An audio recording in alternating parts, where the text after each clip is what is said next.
ನಿನ್ನೆ ವಿಧಾನಸೌಧದ ಮೊದಲ ಮಾಡಿಯಲ್ಲಿ ನಡೆದಂತಹ ಘಟನೆಯ ಕುರಿತಂತೆ ಸರ್ಕಾರದ ಗಮನವನ್ನು ಕೆಲವು ವಿಷಯಗಳಿಗೆ ಸಂಬಂಧಪಟ್ಟಂತೆ ನಾನು ಸೆಳೆಯಬೇಕು ಅನ್ನುವ ಕಾರಣಕ್ಕೆ ನಿಂತುಕೊಂಡಿದ್ದೇನೆ.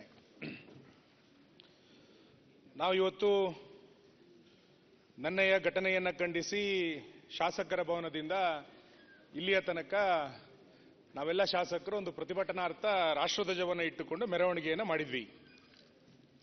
ರಾಷ್ಟ್ರಧ್ವಜಕ್ಕೆ ಅಗೌರವ ಆಗಬಾರದು ಅನ್ನುವಂಥ ಕಾರಣವನ್ನು ಹೇಳಿ ನೀವು ಆರಂಭದಲ್ಲೇ ಅಧಿವೇಶನದ ಒಳಗೆ ಈ ರೀತಿ ರಾಷ್ಟ್ರಧ್ವಜಕ್ಕೆ ಅಗೌರವಗಳನ್ನು ಮಾಡಬೇಡಿ ಎನ್ನುವಂಥದ್ದನ್ನು ಸೂಕ್ಷ್ಮವಾಗಿ ಎಚ್ಚರಿಸಿದಿರಿ.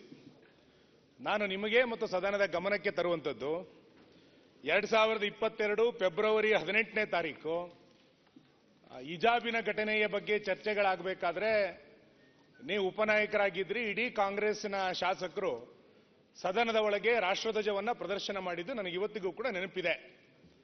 ರಾಷ್ಟ್ರಧ್ವಜಕ್ಕೆ ಅಗೌರವ ಆಗಬೇಕು ಅನ್ನುವಂಥದ್ರ ಬಗ್ಗೆ ಆಗಬಾರದು ಅನ್ನುವಂಥದ್ರ ಬಗ್ಗೆ ನಮ್ದು ಯಾರ್ದು ಕೂಡ ಭಿನ್ನಾಭಿಪ್ರಾಯ ಇಲ್ಲ.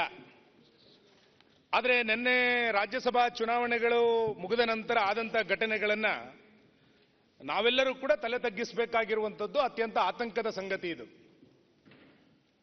ವಿಜಯೋತ್ಸವವನ್ನ ಪಾಕಿಸ್ತಾನ್ ಜಿಂದಾಬಾದ್ ಅಂತೇಳಿ ವಿಜಯೋತ್ಸವದ ಸಂದರ್ಭದಲ್ಲಿ ಘೋಷಣೆಗಳನ್ನು ಕೂಗಿದ್ದು ಅಂತಾದ್ರೆ ಇದಕ್ಕಿಂತ ದೊಡ್ಡ ಅಪರಾಧ ಇನ್ನೇನಾಗಬೇಕು? ಇದರಲ್ಲಿ ಯಾವುದೋ ರಾಜಕೀಯ ಪಾರ್ಟಿಗಳ ಮೇಲಾಟಗಳ ವಿಷಯ ಇಲ್ಲವೇ ಇಲ್ಲ. ಪಾಕಿಸ್ತಾನದ ಪರವಾದಂಥ ಮಾನಸಿಕತೆ ಇರುವಂಥ ವ್ಯಕ್ತಿಗಳು ಯಾರೇ ಆಗಲಿ, ಅದು ವಿಧಾನಸೌಧದ ಒಳಗೆ ಇರ್ಬೋದು, ವಿಧಾನಸೌಧದ ಹೊರಗೆ ಇರ್ಬೋದು, ಆ ರೀತಿಯಾದಂಥ ಮಾನಸಿಕತೆಗಳು ಇರುವಂಥ ವ್ಯಕ್ತಿಗಳು ಯಾರಿದ್ರೂ ಕೂಡ ನಾವು ರಾಜಕೀಯ ಪಕ್ಷಗಳನ್ನ ಮೀರಿ ಇದನ್ನ ಖಂಡಿಸಬೇಕು. ಇದರ ಬಗ್ಗೆ ದೊಡ್ಡ ಪ್ರಮಾಣದ ಶಿಕ್ಷೆಗಳಾಗಬೇಕು ಅನ್ನೋದನ್ನ ನಾವೆಲ್ಲರೂ ಕೂಡ ಒಟ್ಟಾಗಿ ಹೇಳಬೇಕು. ಲೋಕಸಭಾ ಅಧಿವೇಶನದ ಸಂದರ್ಭದಲ್ಲಿ ನಮ್ಮ ಸಂಸದರ ಪಾಸನ್ನ ಇಟ್ಟುಕೊಂಡು ಒಳಗೆ ಬಂದಿದ್ದು ನಾವು ಅದನ್ನೇನು ಸಮರ್ಥಿಸ್ಕೊಳ್ತಾ ಇಲ್ಲ. ಯಾರು ಬಂದಿದ್ರು ಕೂಡ ತಪ್ಪೇ. ಆ ರೀತಿಯಾದಂಥ ಘಟನೆಗಳು ಎಲ್ಲೂ ಕೂಡ ನಡಿಬಾರದು. ನಾವು ಅದನ್ನೇನು ಸಮರ್ಥಿಸ್ಕೊಳ್ತಾ ಇಲ್ಲ. ನಿನ್ನೆ ರಾಜ್ಯಸಭಾ ಫಲಿತಾಂಶ ಆದಂತ 2-3 ನಿಮಿಷಗಳಲ್ಲಿ ವಿಜಯೋತ್ಸವವನ್ನು ಎಲ್ಲರೂ ಕೂಡ ಆಚರಿಸಬೇಕು. ಸಂತೋಷ ಅಂತ ಎಲ್ಲರಿಗೂ ಇದ್ದಿದ್ದೆ. ಸಂತೋಷದ ಸಂಭ್ರಮ ಪಾಕಿಸ್ತಾನಕ್ಕೆ ಅರ್ಪಣೆ ಅಲ್ಲ ಅಂತ. ಸಂತೋಷದ ಸಂಭ್ರಮ ಬೇರೆ ಬೇರೆ ಹಂತಗಳಲ್ಲಿ ನಡೀಲಿ, ಬೇರೆ ಯಾವ ರೂಪದಲ್ಲಾದರೂ ಕೂಡ ಸಂತೋಷಗಳು ನಡೀಲಿ. ಆದರೆ ಸಂತೋಷವನ್ನ ಮಾಡುವಂತ ವೇಗದಲ್ಲಿ ಪಾಕಿಸ್ತಾನದ ಪರವಾದಂತಹ ಘೋಷಣೆಗಳನ್ನು ಕೂಗಿದ್ದಾರೆ ಅಂತ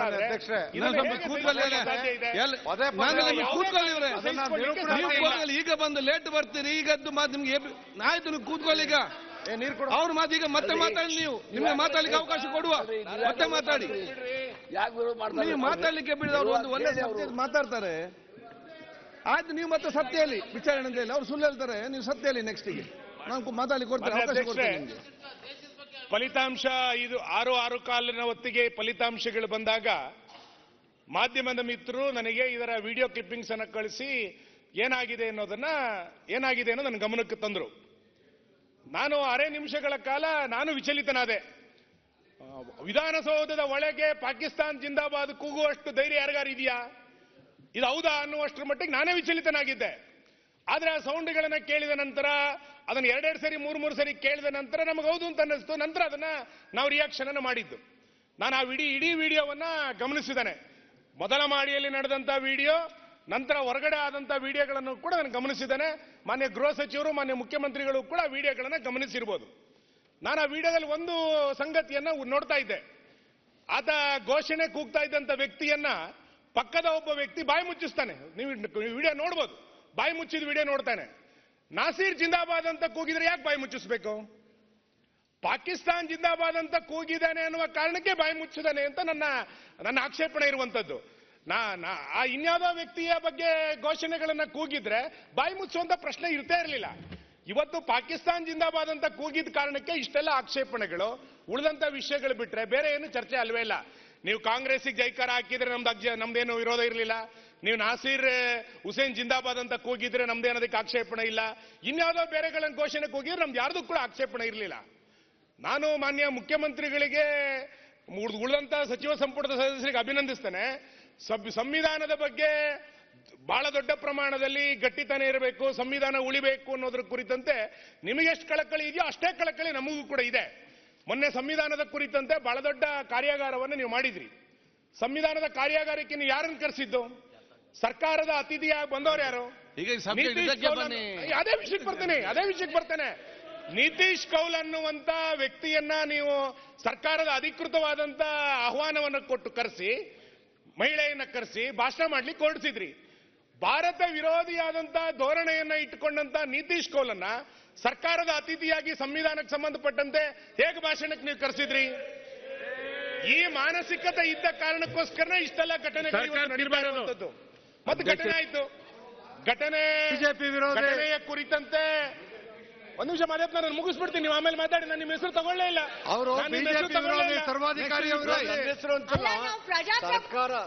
ಸರ್ಕಾರ ಭಾರತ ವಿರೋಧಿ ಆದವ್ರನ್ನ ಕರೆಸಿದ್ದಾರೆ ಅಂತ ಹೇಳ್ತಾರೆ.